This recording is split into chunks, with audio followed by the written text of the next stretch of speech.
Stratégie. François Fillon, on a l'impression, on ne sait plus trop comment réagir. Il attaque donc frontalement le chef de l'État. Les accusations sont graves. On va en parler avec mes invités. Bonjour Gérard Davet. Bonjour. Merci d'avoir accepté notre invitation. Vous êtes bien entendu journaliste au Monde et vous avez écrit ce fameux livre « Un président ne devrait pas dire ça » chez Stock. Vous avez côtoyé François Hollande régulièrement pendant tout le quinquennat, donc on va pouvoir en parler ensemble. Adrien Gindre, bonjour à vous.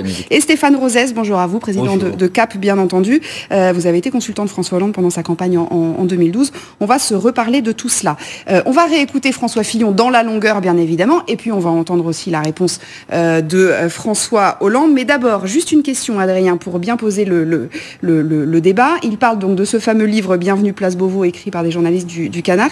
Qu'est-ce qu'il y a dans ce livre? Parce que les journalistes, eux, ont dit, nous, on n'a jamais dit qu'il y avait un cabinet noir à l'Élysée. C'est ce qui était extrêmement frappant hier soir, d'assister en direct à l'exégèse d'un ouvrage avec des interprétations contradictoires. Parce que finalement, François Fillon s'est mis dans la pire des situations. Il affirme un contenu démenti par les auteurs, avec au milieu l'hebdomadaire Valeurs Actuelles qui nous explique que c'est une question d'interprétation, que les auteurs n'assument pas ce qu'il y a dans leur ouvrage et que c'est François Fillon qui en a la bonne lecture. Tout ça, ça a suffi à donner l'image d'une très grande confusion et en réalité, c'est ce qui pouvait se produire de pire parce que François Fillon, il a vécu hier soir une déconstruction en direct de ce qu'il disait. Après, libre à chacun de lire l'intégralité du livre et d'y voir son interprétation, mais dès lors que l'auteur conteste l'interprétation qui est faite par un homme politique, c'est quand même très compliqué. Alors, on réécoute donc en longueur ce qu'a dit François Fillon. Est-ce que lui a répondu quasiment instantanément François Hollande? Je vais mettre en cause le président de la République. Il y a un livre qui sort ces jours-ci, dont j'ai pu lire les bonnes feuilles, comme peut-être plusieurs d'entre vous, qui a été écrit par des journalistes qui sont très loin d'être mes amis, puisque deux d'entre eux sont des journalistes du Canard enchaîné. Un livre sur le ministère de l'Intérieur et la place Beauvau, qui en 240 pages explique comment François Hollande fait remonter toutes les écoutes judiciaires qui l'intéressent à son bureau, ce qui est une illégalité totale. Comment il est branché directement sur Bercy, sur Tracfin, sur des informations qui lui sont apportées en permanence. Comment il est au courant des moindres faits, des moindres filatures, y compris concernant son ancien Premier ministre Manuel Valls. On cherchait un cabinet noir, on l'a trouvé le cabinet noir, en tout cas à travers ces allégations. Et moi ce soir, solennellement, je demande qu'il y ait une enquête ouverte sur les allégations qui sont portées dans ce livre, parce que c'est un scandale d'État. Le président de la République condamne avec la plus grande fermeté les allégations mensongères de François Fillon ce soir sur France 2. Les propos de M. Fillon, qui s'ajoutent aux révélations des dernières semaines, n'ont donc aucun fondement et provoquent un trouble insupportable à la campagne présidentielle qui appelle dignité, sérénité et responsabilité. Alors, Gérard Davet, qu'est-ce qu'un cabinet noir, pour commencer ? Un cabinet noir, c'est une expression qui signifie qu'il y a des gens, des conseillers, des techniciens qui sont assemblés ensemble dans un endroit, une espèce d'antichambre du pouvoir, et qui seraient là pour soit instrumentaliser la justice, monter des complots, soit pour démonter des complots, soit pour nuire à un adversaire politique. Ça a existé, il y en a eu un sous Chirac, il y en a eu un sous Sarkozy. Sous Hollande, moi je serais tenté de parler d'un cabinet blanc plutôt. C'est-à-dire que c'est l'homme le moins averti des affaires de justice que je connaisse. Et pour le coup, on l'a beaucoup fréquenté en tant que journaliste et on a bien vu comment ça se passait. Je peux vous garantir qu'on est infiniment mieux renseigné que lui ne l'est, ce qui est quand même paradoxal. Donc avec Fabrice Lhomme, vous avez, je le rappelle, pour écrire votre livre, rencontré le président de la République quasiment toutes les semaines pendant 5 ans. On l'a rencontré tous les mois, pendant 5 ans, plusieurs fois par mois parfois. Mais on a parlé avec lui des affaires et on a bien vu dans quel état de méconnaissance il était, si vous voulez. Donc c'est quand même assez flagrant. En revanche, ce que je peux vous dire, c'est que François Fillon, pour l'avoir eu en face de moi sur le banc des prévenus au tribunal correctionnel de Paris dans l'affaire Juillet-Fillon que nous avions révélée, eh bien je peux vous garantir que déjà à l'époque, François Fillon brandissait l'histoire du cabinet noir et disait c'est François Hollande qui a instrumentalisé cette histoire-là. Or, l'affaire Juillet-Fillon, la justice nous a donné raison et il s'est avéré que François Hollande n'avait rien à voir dans cette histoire.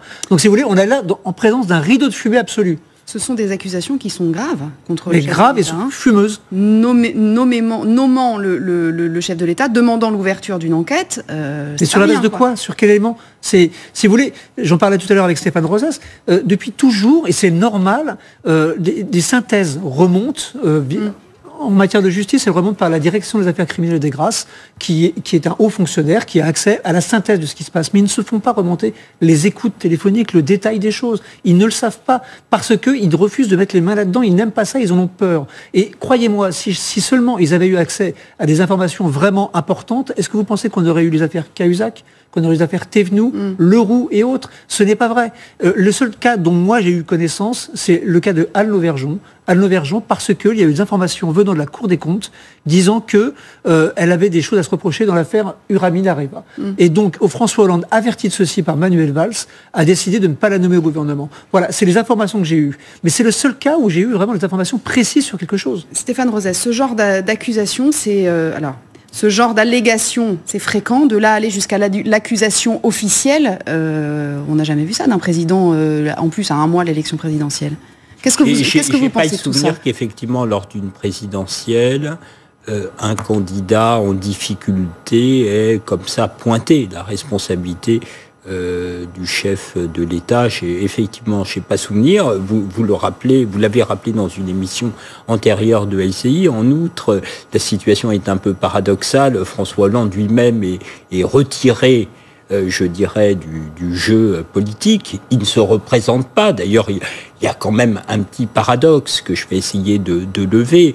D'un président qui réussirait à monter un cabinet noir, à torpiller François Fillon, alors que lui-même n'a pas réussi à créer les conditions de sa propre réélection. Vous avouerez qu'il y a là un petit paradoxe ou une ruse de l'histoire quand même assez colossale. Alors pourquoi ? Parce que le tempérament, vous avez rappelé que j'étais dans les comptes de campagne de François Hollande à la dernière présidentielle, donc je le connais depuis 15 ans, je l'ai côtoyé. Le tempérament de François Hollande, qui fait d'ailleurs son renoncement, c'est le tempérament de quelqu'un d'une vive intelligence tactique, analytique. Moi, j'ai pu l'entendre, y compris après son renoncement, commenter la campagne comme si c'était un correspondant étranger. Bon, mais c'est fondamentalement un médiateur, quelqu'un qui construit son chemin à partir d'un environnement. Pour être à la tête d'un cabinet noir, au-delà des questions d'éthique et de problèmes effectivement au sommet de l'État, c'est-à-dire qu'un président de la République est au service de la nation, il n'est pas au service de ses affaires personnelles ou partisanes, mais ça voudrait dire, je dirais, une vision très précise de là où on veut aller, une capacité à se mettre soi-même en mouvement et de mettre l'appareil de l'État au service d'un propos, d'un chemin, pas seulement de défense. Bon. Or, ça ne correspond pas au tempérament de François Hollande. Ça ne correspond pas au tempérament de François Hollande. Moi, durant toutes ces années, je n'ai jamais évoqué quoi que ce soit. Alors, quand on se voyait, on parlait de la France, essentiellement de ses fondamentaux, du paysage politique, mais le portrait dessiné par François Fillon pourrait correspondre à d'autres présidents de la République antérieurement. On voit bien les caractères de présidents antérieurs, de leur entourage avec des Fouché. Est-ce qu'on est capable de citer le nom d'un seul Fouché autour de François Hollande? Moi, je n'en vois aucun, en tout cas pas Jean-Pierre Jouyet, alors que les précédents présidents de la République, il y en a au moins à chaque fois 2, 3, des personnes qui ont ce type de tempérament et de qualité, entre guillemets. Alors, on va parler de la stratégie de François Fillon et de poser la question, est-ce que c'est une bonne stratégie ou pas? Simplement une dernière chose concernant François Hollande, Adrien. Ce que dit François Fillon, c'est totalement assumé, puisqu'il dit « Je vais mettre en cause le président de la République ». Est-ce qu'on peut imaginer, même s'il avait dit qu'il ne le ferait pas, que François Hollande porte plainte?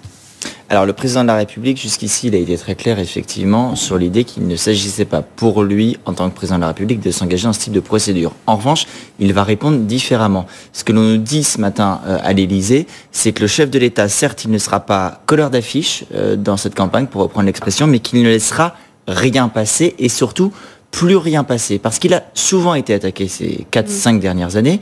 Il n'a pas toujours répondu. Là, la différence, c'est que dans son esprit, on est à un mois d'une élection. On est sur des sujets qui mettent en cause l'indépendance de la justice, le respect des institutions, la stabilité du pays. Ce matin à l'Élysée, on me disait le climat est épouvantable. C'est cet ensemble qui a décidé hier le chef de l'État à réagir très vite, parce qu'on le rappelle, le communiqué, la déclaration écrite qu'il publie est adressée aux journalistes pendant l'émission, alors même que ni le chef de l'État, ni le conseiller en communication du président ne regardaient France 2 à ce moment-là. C'est alerté par le début de polémique naissante qu'ils ont décidé de se mobiliser, qu'ils ont compris ce qui était en train de se passer, mais c'est à l'aune de cette expérience qu'ils entendent désormais répliquer. Alors, on va écouter un certain nombre de réactions, puisqu'évidemment, il y a eu beaucoup de réactions ce matin. On va écouter Benoît Hamon et Florian Philippot.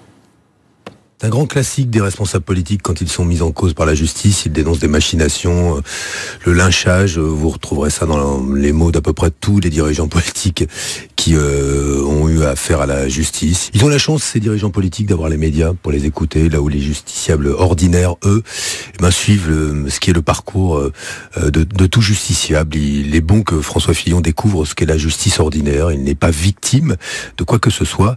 Il est aujourd'hui l'objet de procédures et de procédures qui sont normales dans un état de droit. On avait déjà ce type d'accusation sous Nicolas Sarkozy. Je crois qu'il y a eu des accusations également contre François Fillon qui serait allé voir M. Jouillet, secrétaire général de l'Élysée, pour faire accélérer l'enquête contre Nicolas Sarkozy. Je ne parle pas moi de cabinet noir, je pense que ces mots sont un peu ridicules. Pas de cabinet noir, mais des pratiques de cabinet noir en gros. Dévoiement de l'appareil d'État pour de la basse police, de la basse politique et des intérêts privés. Ça me paraît être une évidence, mais c'est pas récent. Ça remonte au moins à Nicolas Sarkozy et François Mitterrand. Pas intérêt privé. Adrien, quelle est la stratégie pour François Fillon? Parce qu'on a du mal à comprendre où est-ce qu'il peut en tirer parti de cette affaire. La terre brûlée, d'abord. Cette stratégie, elle commence à s'affirmer de manière de plus en plus nette. Cette semaine, il y avait une première phrase qui nous a tous fait tiquer d'une certaine manière. Les masques tombent, disait François Fillon. On n'avait pas très bien saisi de quoi il parlait à ce moment-là. Hier soir, c'est devenu très clair. Il y a une volonté de se victimiser encore davantage. Ça a une vertu, c'est que ça permet d'entraîner derrière lui les militants les plus convaincus. Il y a une limite, en revanche, qui est comment élargir la base électorale qui est la sienne aujourd'hui. Est-ce que ça va faire revenir des électeurs qui sont un peu partis dans la nature, qui sont dans le doute? Ça, c'est loin d'être certain. Alain Juppé, il y a quelques semaines, avait employé un adjectif: radicalisé. Il disait que François Fillon avait autour de lui des militants radicalisés. En réalité, c'est une partie de ce qui est en train de se passer. C'est pas une stratégie d'homme gagnant. D'ailleurs, dans sa propre famille politique, certains s'interrogent et ne voient plus là, pour François Fillon, les ressorts d'une victoire à la présidentielle, plutôt de tenter de justifier sa défaite, son échec. D'ailleurs, l'un des poileurs des Républicains me disait encore il y a quelques heures, François a beau faire ce qu'il veut, de toute façon, c'est cuit. Ah oui, et donc lui-même sait qu'il a perdu, en fait, c'est ça. C'est-à-dire que c'est sauf qu'il peut, finalement. C'est-à-dire qu'il faut sortir avec les honneurs, en ne portant pas soi-même la responsabilité de l'échec, mais en la faisant porter à d'autres. Stéphane Rosès, vous êtes d'accord avec ça? Parce que quand Adrien dit il s'adresse aux militants les plus convaincus, mais les militants les plus convaincus, ils sont déjà convaincus. Donc il n'y a pas besoin de les convaincre encore plus, a priori. Je crois qu'on ne réalise pas ce qu'est une campagne présidentielle pour un candidat de premier rang. Pour François Fillon, Emmanuel Macron, les 2-3 autres. Une présidentielle, c'est absolument incroyable. On est porté par un pays, on est soulevé, et c'est souvent un révélateur. Moi, je suis tout à fait d'accord avec l'analyse très rationnel, parce que nous sommes dans le pays de Descartes, et nous prêtons toujours aux hommes politiques une rationalité qui post-analyse les choses. Et puis, il y a les hommes qui sont pris dans ce tourbillon absolument incroyable, et ce qui me frappe chez François Fillon, c'est la complexité de sa personnalité, comme s'il y avait des modalités de dédoublement. Vous voulez dire que c'est lui qui a décidé tout seul de dire ce qu'il a dit hier sur France 2 ? Ah, je pense, en tout cas ce que dit son entourage, son entourage a été très surpris d'apprendre des choses peu à peu, et je pense que c'est véritablement lui qui est au cœur du dispositif. Il aurait pu y avoir un plan B comme Alain Juppé, mais Nicolas Sarkozy, pour garder le contrôle de l'appareil et être en situation, après, si un échec de François Fillon, s'il y avait, l'empêchait. Mais au fond, nous avons une personnalité qui disait au pays « je vais permettre la survie du pays, quitte à fragiliser économiquement et socialement le pays, mais je vais le rassurer par mon intégrité, les valeurs que je porte ». Et derrière, il y a une personnalité un peu double.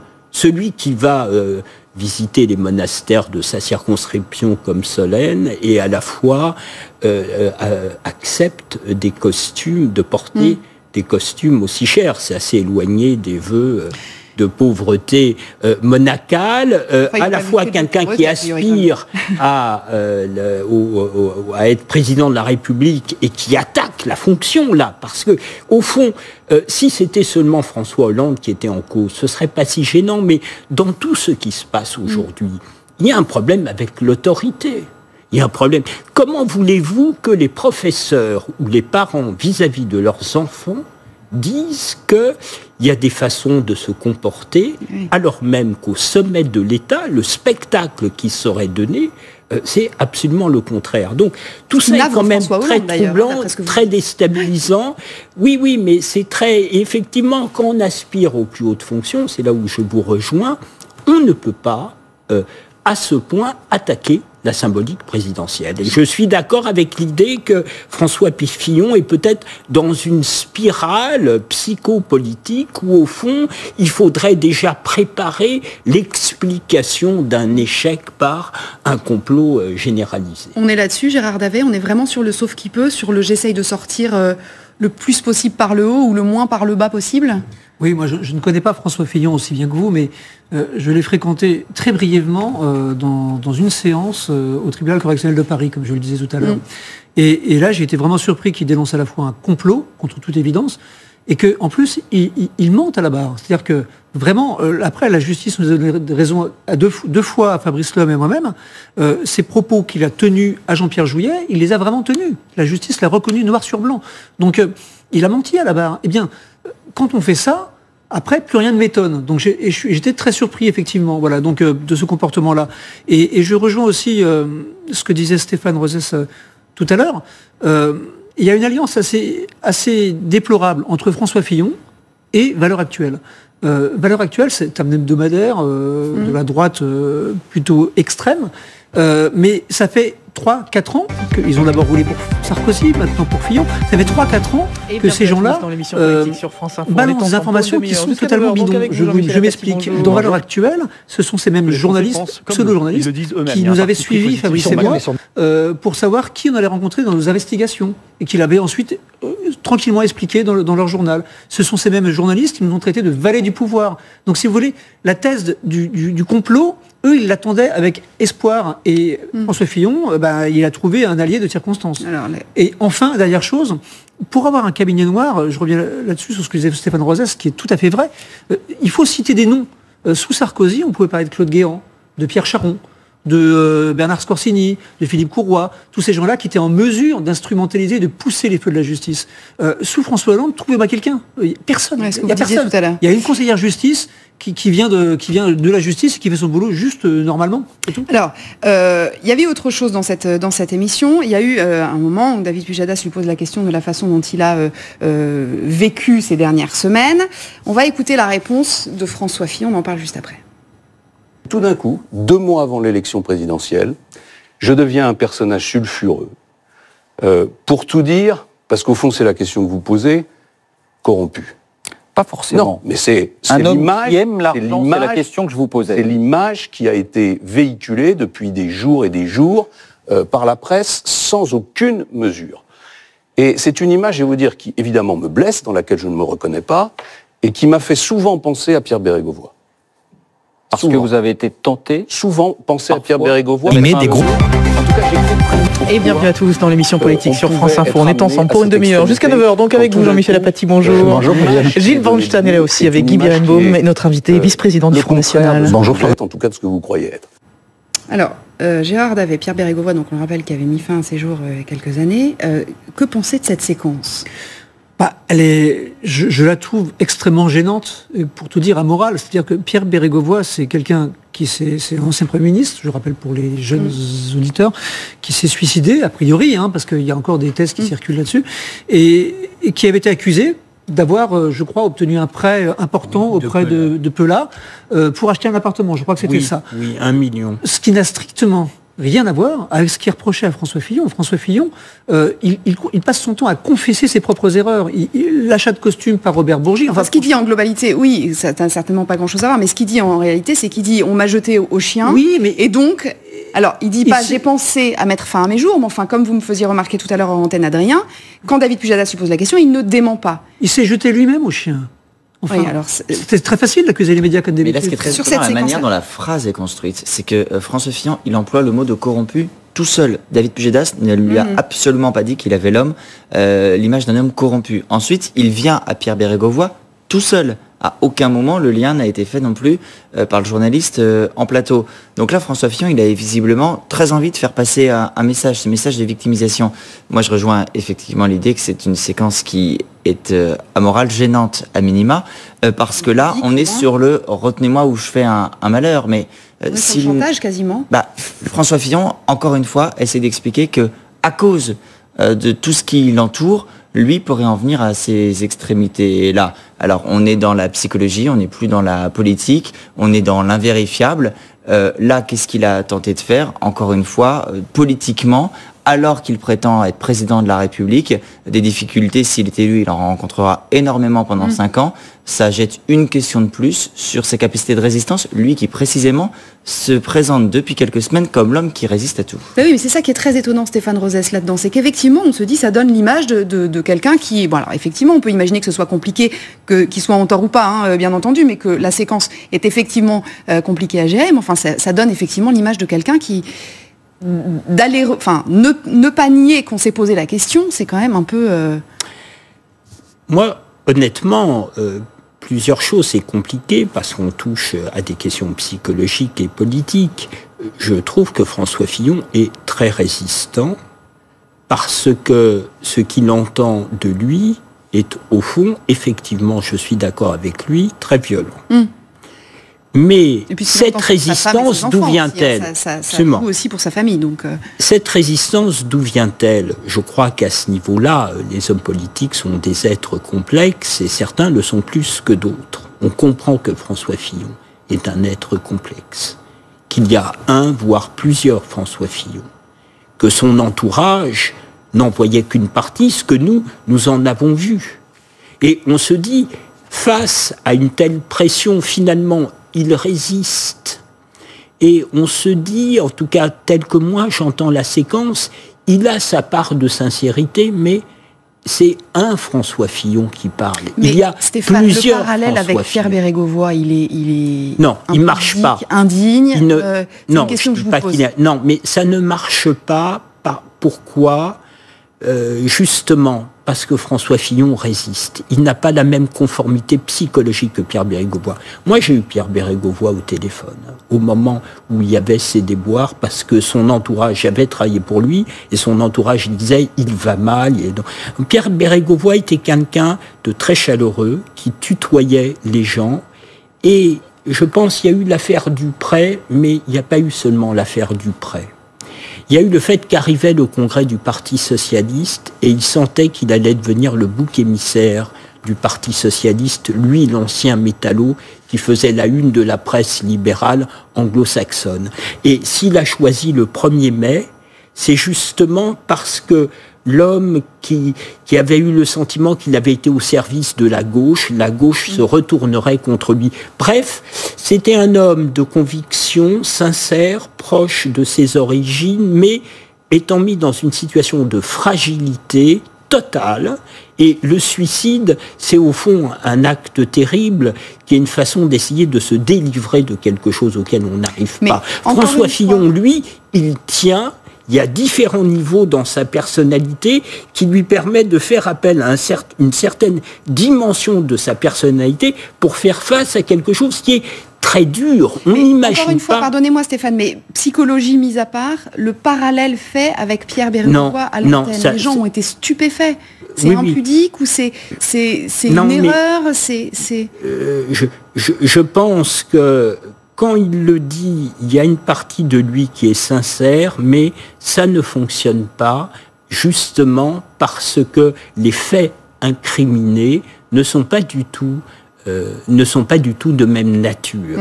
Ils ne sont pas de même nature. La seule chose qui est de même nature, c'est qu'au fond, la vie politique est terriblement violente pour les hommes politiques. C'est un exercice où on se met à nu et c'est vrai que quand on est pris dans ce maelstrom Rome, le danger, c'est soit le renfermement dur, vous avez eu raison de dire, les troupes de François Fillon, son entourage, sont chauffées à blanc. Ça veut dire d'ailleurs que pour les attitudes de deuxième tour, y compris l'électorat, c'est très compliqué de faire des projections. Et lui-même, il est chauffé à blanc dans cette bataille où il a le sentiment qu'il défend l'idée du peuple de droite qui dit c'est à nous l'alternance. Alors qu'ils réaction à l'instant de François Hollande, nouvelle réaction, je vous le cite, François Fillon est au-delà de la dignité et de la responsabilité dans cette affaire, manque clairement de dignité. Je vous lis en direct, voilà, en répondant aux accusations de François Fillon, c'est à Fillon de se justifier devant la justice. Gérard Davet. Oui. Mais ce type de réaction montre qu'effectivement, ce que disait Adrien Gindre, que François Hollande, jusqu'au bout, pendant les 30 prochains jours, ne laissera rien passer.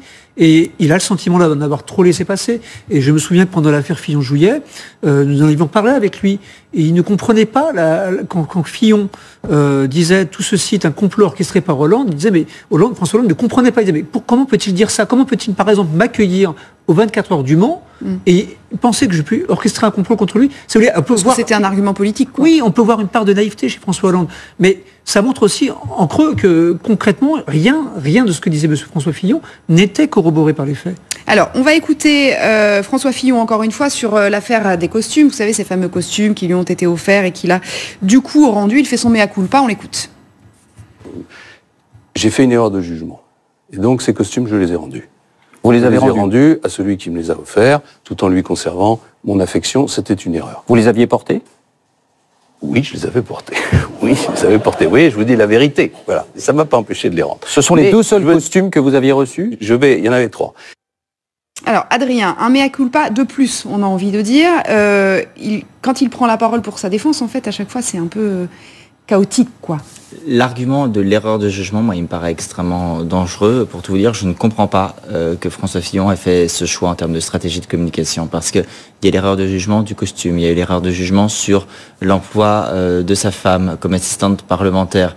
Il prétend à la plus haute fonction de l'État, une fonction à laquelle il n'y a pas de droit à l'erreur du tout. En quelques semaines à peine, il reconnaît des erreurs de jugement sur des sujets qui sont, allez, on pourrait presque dire anecdotiques par rapport au sort du pays, par rapport à ce qu'il aurait à gérer. Ça a pourri la semaine dernière, donc ça a pourri la semaine, mais finalement, on est très très loin de tout ce qu'il pourrait avoir à juger pendant 5 ans. Faire des erreurs de jugement sur sa vie privée, alors que ça n'engage que lui.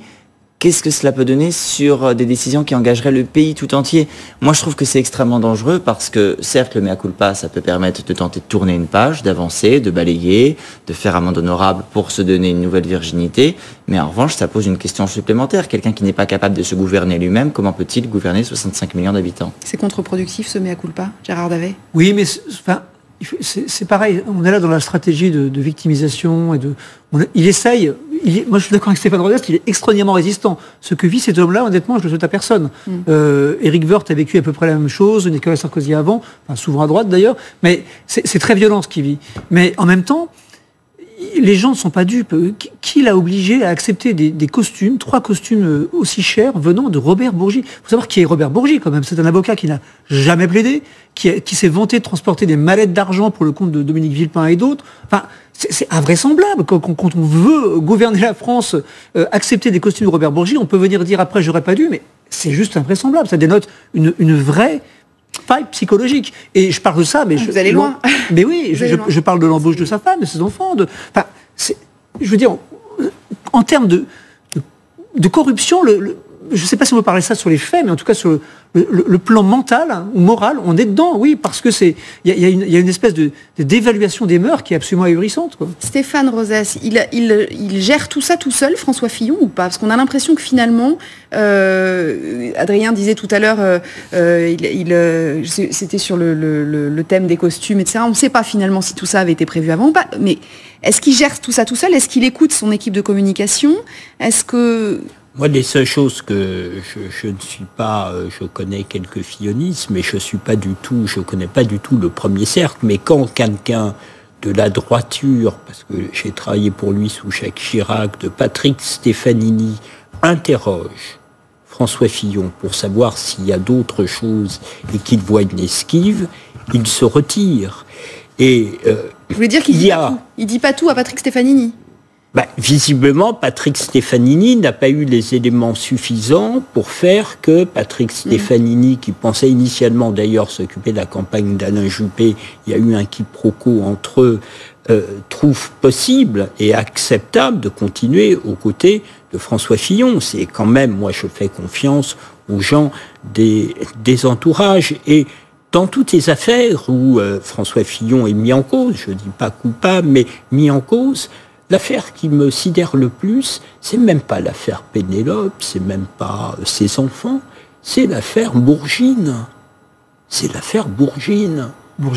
Bourgie, pardon. Oui, c'est-à-dire que c'est très agréable de se faire offrir de beaux costumes. Bon, enfin, ça m'est jamais arrivé, sauf peut-être pour des raisons intimes, mais même pas, je crois pas d'ailleurs, mais voilà. Cette personne-là est un agent d'influence. Alors, comment est-ce possible d'accepter des cadeaux à ce coup-là de la part d'un agent d'influence? On sait bien que si on accepte des cadeaux de la part d'un agent d'influence, c'est qu'il arrivera un moment où il y aura des contreparties. Donc c'est ça qui est de la part de quelqu'un qui va se présenter... Qui est déjà mis en cause en plus, au moment oui. Non, c'est ça qui est très très étonnant dans les choix et le rapport entre la personne et la fonction à laquelle il aspire. Alors du point de vue de François Hollande, maintenant encore une réaction, notre politique a toujours été de ne pas interférer avec le cours de la justice. Il va se passer quoi maintenant du côté de François Hollande, du gouvernement sur cette affaire? Exactement ce qui est en train de se passer là, c'est-à-dire que François Hollande, il s'est mis en branle. Ça l'a profondément agacé hier et il est profondément énervé parce qu'il se sent personnellement mis en cause. Il est obsédé par une chose, l'image qu'il va laisser. Elle a déjà été écornée par l'ouvrage de nos confrères. Il estime qu'il aurait pu, dans l'absolu, se représenter. Il ne l'a pas fait parce que les conditions n'étaient pas réunies. Désormais, il pense à la trace qu'il va laisser dans l'histoire. Ce concept de trace dans l'histoire, il est très important pour lui. Dans le communiqué qu'il a publié dès hier soir, il allait d'ailleurs très loin parce qu'il disait depuis 2012, et c'est un fait établi, l'exécutif n'est jamais intervenu. Lui aussi, il s'avance tout de même parce que le fait établi, en fait, il n'est établi par personne d'autre que par lui-même. François Hollande, désormais, il se dit, je suis président jusqu'au bout, je défendrai les institutions, et parmi les institutions, il y a la justice et le président de la République, moi-même donc, et ça, je ne le laisserai pas mettre en cause. Sachant qu'il vit des heures qui sont un peu compliquées, parce qu'effectivement, les défections, les Jean-Yves Le Drian, etc., c'est compliqué pour l'Élysée pour le moment. Alors, à l'Élysée, on essaie d'emballer ça sur le mode, Jean-Yves Le Drian a respecté la consigne du président, on avait dit d'attendre la fin de la semaine pour être à la période de réserve. Mais ça explique peut-être la réaction immédiate de François Hollande sur ce dossier-là, pour dire, je suis là, quoi, attention. On est maintenant dans une démarche qui est purement personnelle. Le président de la République, là, il n'est plus dans les calculs de campagne pour Benoît Hamon, Emmanuel Macron, les ministres. Il les laisse à la limite se dépatouiller avec tout ça. Surtout, ne nous en mêlons pas. Peu importe si c'est bordélique. Ce qui compte, c'est que lui, en revanche, il ne soit pas une victime collatérale. Bien entendu. Gérard Davet, un dernier mot. Il nous reste une minute sur cette histoire et cette réaction, je disais tout à l'heure, instantanée, simultanée de François Hollande. Oui, c'est parce que c'est, comme le disait Adrien Gindre, il ne veut pas laisser... Enfin, il part avec une image d'intégrité personnelle. Croyez-moi, on a cherché pendant 5 ans, nous, avec Fabrice Loeb, à essayer de trouver quoi que ce soit. On n'a jamais rien trouvé sur lui. Il part avec cette image-là. On peut critiquer son bilan sur bien des aspects, on peut critiquer sa communication, on peut critiquer plein de choses. Mais sur l'intégrité personnelle, eh bien, il n'a jamais été pris la main dans le sac. Et c'est quelque chose qui lui tient profondément à cœur. Donc là, je pense qu'il ne se laissera pas faire et qu'il ira jusqu'au bout. Il est piqué au vif. Oui. C'est ça. Merci beaucoup, en tout cas. Merci à tous les trois d'être venus sur le plateau de LCI et vous.